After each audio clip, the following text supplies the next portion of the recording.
अब इसका इफेक्ट ये भी होगा कि संभल की वक्फ की प्रॉपर्टी नहीं रहेगी।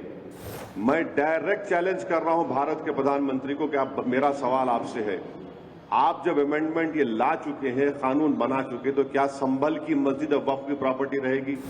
सपोर्टिंग पार्टीज, चाहे वो टीडीपी हो,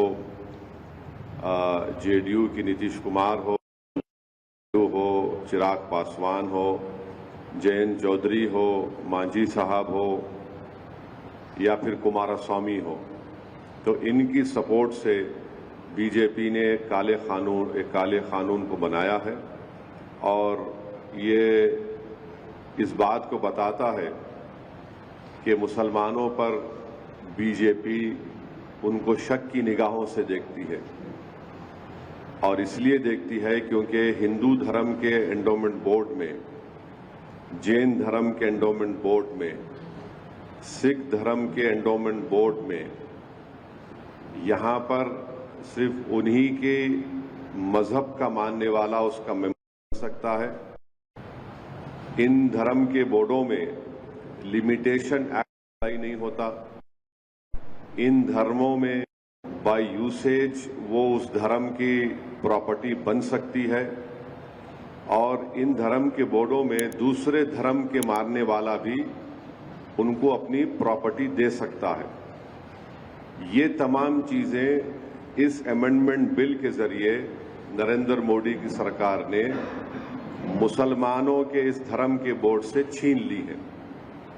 हम हमारे इस देश के हिंदू भाइयों को बताना चाहेंगे, सिख भाइयों को बताना चाहेंगे और हमारे जैन भाइयों को बताना चाहेंगे कि जब आप अपने धर्म के बोर्ड में सिर्फ अपने ही धर्म के मानने वालों को मेंबर बना सकते हैं और दूसरे धर्म का नहीं बन सकता है, तो कैसे मुस्लिम धर्म का ये वक्फ बोर्ड, जो एक प्योर रिलीजियस इंस्टीट्यूशन है वक्फ बोर्ड, उसमें कैसे मोदी सरकार दूसरे धर्म के लोगों को मैंडेटरी 2 लोगों को बनाने का एक प्रोविजन रखती है?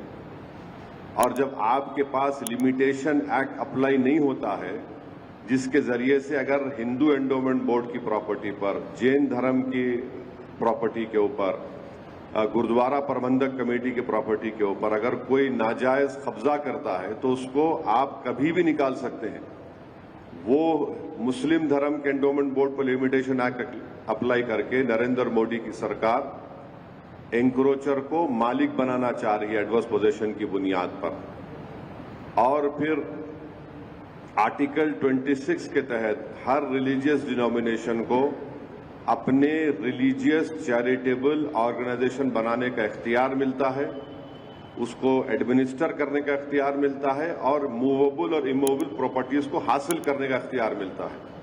ये मुसलमानों से छीना जा रहा है और आपको मैं बार बार समझा रहा हूं कि इस मुस्लिम धर्म के इस बोर्ड में जो अमेंडमेंट्स नरेंद्र मोदी की सरकार ने और चंद्रबाबू नायडू, नीतीश कुमार, चिराग पासवान, जयंत चौधरी, मांझी साहब ने और कुमारस्वामी ने किया है, उसमें सेक्शन 3D आप पढ़िए।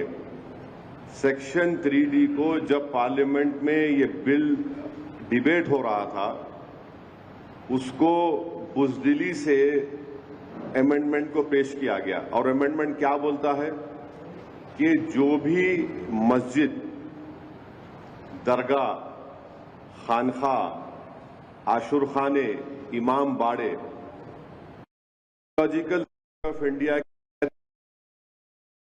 रहेंगे, अब ये बिल होने के बाद उनका रजिस्टर एज ए वक्फ प्रॉपर्टी नहीं। अब आप मेरे को बताइए, सच्चर कमेटी में 180 प्रॉपर्टीज, जो सच्चर कमेटी ने, आप उसके लास्ट पेजेस देखिए, आखिरी के 8-10 पेजेस में 180 प्रॉपर्टी सच्चर कमेटी ने कहा कि एएसआई के इलीगल ऑक्यूपेशन में है। इस सेक्शन 3D के तहत हम उस 180 प्रॉपर्टीज को खो देंगे, जिसमें मस्जिद, खानखाएं भी हैं, कब्रिस्तान भी है, दरगाहें भी हैं, सब है।